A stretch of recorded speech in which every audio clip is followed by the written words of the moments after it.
What's going on, everyone? This is Dom, and today we're getting into the ultimate camera battle between the Galaxy Note 5 and iPhone 6s Plus. And these are without a doubt packing the best camera sensors in mobile right now, but which one will take the throne as 2015's best smartphone camera? Today we're taking a look at pictures and video from both devices to find out. Over on the iPhone 6s Plus, we have a 12 megapixel sensor, dual tone flash, and optical image stabilization with the ability to shoot up to 4K video at 30 frames per second. Now with the Galaxy Note 5, we have an identical setup that was first launched with the Galaxy S6. There's a 16 megapixel sensor, LED flash, optical image stabilization, and 4K video recording up to 30 frames per second. So we're gonna break this comparison down into three categories: daylight photos, low light photos, and 4K video samples. And if you're curious about that dope skin I'm rocking on the 6s Plus or the Note 5, I got it from Dbrand, and if you want to check it out, I will leave a link below. But let's go ahead and get into some camera samples. So one thing that I'm noticing here as I'm going through these photos live with you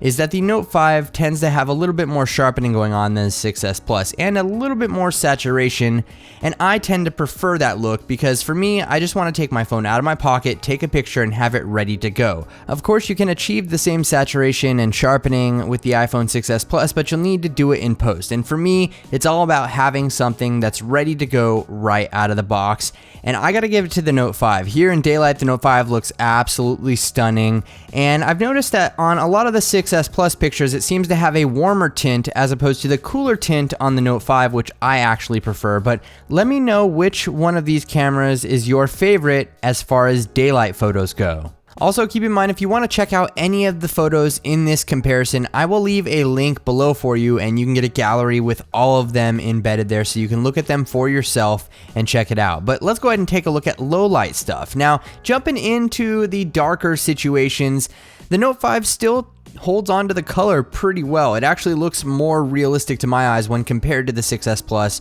when I was taking the photo. So they look a little more realistic in color, but when we get darker and darker, the Note 5 just completely crumbles. Here, you can barely tell what that is on the left side, and the 6s Plus just wins all around when it comes to low light camera performance. So, gotta give it to the daylight for the Note 5, but in low light, 6s Plus all the way. I can't deny it, the pictures look remarkably better on the 6s Plus when in low light situations.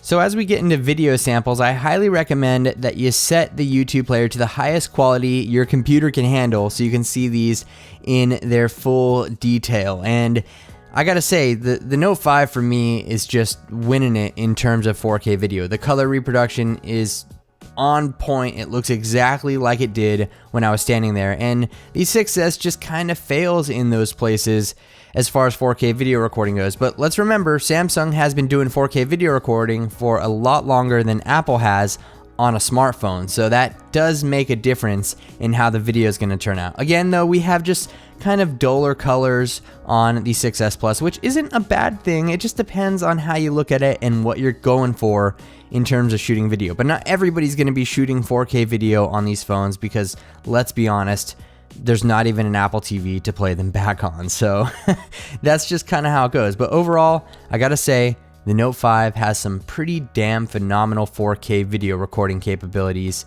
and I gotta give it a win over the 6s Plus. The 6s Plus just tends to overexpose in some places. The colors aren't always accurate, and when the Note 5 hits the screen, it just pops and everything looks super crispy. That's just my take on it though. Let me know what you think about these 4K video samples in the comments section below. So I took the Note 5 and the 6s Plus and I just walked with them, as you can see here. And I gotta say, the stabilization on the 6s Plus absolutely murders the Note 5.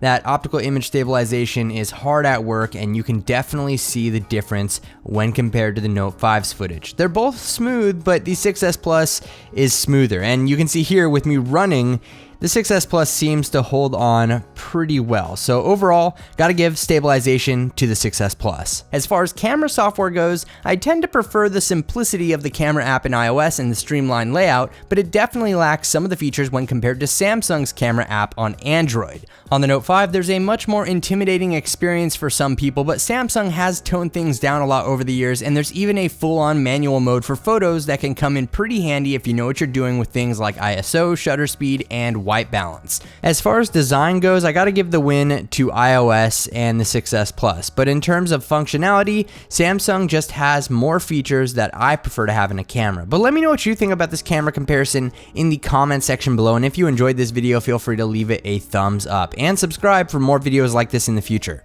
Thanks again for watching, everyone. This is Dom, and I'll catch you in the next video.